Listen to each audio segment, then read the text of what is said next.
Todos os dias, só na Bolsa de Valores de New York, são transacionados milhares de milhões de ações.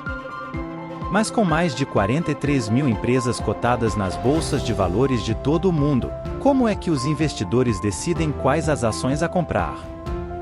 Para responder a esta pergunta, é importante começar por compreender o que são as ações e o que os indivíduos e as instituições esperam conseguir ao investir nelas. As ações são ações parciais de propriedade de uma empresa.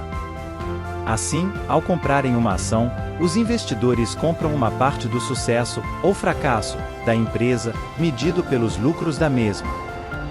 O preço de uma ação é determinado pelo número de compradores e vendedores que a transacionam. Se houver mais compradores do que vendedores, o preço aumentará e vice-versa. O preço de mercado de uma ação representa, portanto, o que os compradores e vendedores acreditam que a ação e, por associação, a empresa, valem. Assim, o preço pode mudar drasticamente consoante os investidores pensem que a empresa tem um elevado potencial de rentabilidade crescente, mesmo que ainda não seja rentável. Os investidores pretendem ganhar dinheiro comprando ações cujo valor aumentará com o tempo. Alguns investidores têm simplesmente como objetivo fazer crescer o seu dinheiro a um ritmo mais rápido do que a inflação diminui o seu valor. Outros têm o objetivo de bater o mercado, o que significa fazer crescer o seu dinheiro a um ritmo mais rápido do que o desempenho acumulado das ações de todas as empresas.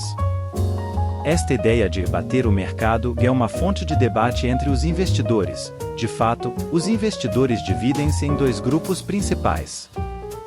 Os investidores ativos acreditam que é possível vencer o mercado, selecionando estrategicamente ações específicas e cronometrando as suas transações, enquanto os investidores passivos acreditam que normalmente não é possível vencer o mercado e não subscrevem a escolha de ações. A expressão vencer o mercado refere-se geralmente à obtenção de um retorno sobre um investimento que excede o índice Standard 500. É uma medida do desempenho médio de 500 das maiores empresas dos Estados Unidos, ponderado pela avaliação da empresa, o que significa que as empresas com um valor de mercado mais elevado têm um efeito maior no S&P. Mais uma vez, o valor de mercado corresponde ao que os investidores acreditam que uma empresa vale e não aos lucros efetivos.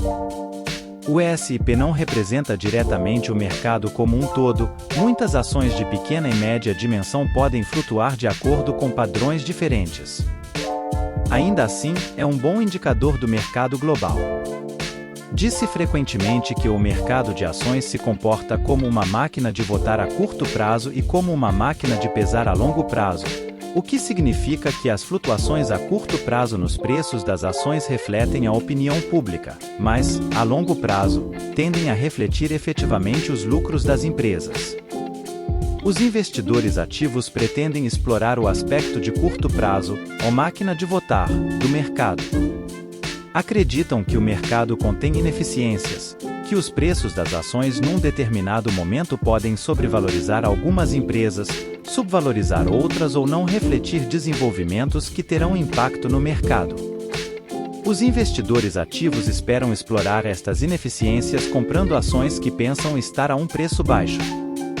Para identificar ações subvalorizadas, podem investigar as operações comerciais de uma empresa, analisar as suas demonstrações financeiras, observar as tendências de preços ou utilizar algoritmos. Os investidores passivos, pelo contrário, confiam no aspecto de a máquina de pesar ou do mercado a longo prazo. Acreditam que, embora os mercados possam apresentar ineficiências num determinado momento, ao longo do tempo essas ineficiências equilibram-se. Por isso, se comprarem uma seleção de ações que represente uma seção transversal do mercado, ao longo do tempo esta crescerá. Isto é normalmente conseguido através de fundos de índice, coleções de ações que representam o mercado mais vasto. O índice S&P 500 é um de muitos índices. O objetivo geral é o mesmo para todos os fundos de índice: manter as ações a longo prazo e ignorar as flutuações do mercado a curto prazo. Em última análise, o investimento ativo e passivo não são mutuamente exclusivos. Muitas estratégias de investimento têm elementos de cada um, por exemplo, escolher ações ativamente mas mantê-las a longo prazo. Como aconselha o investimento passivo?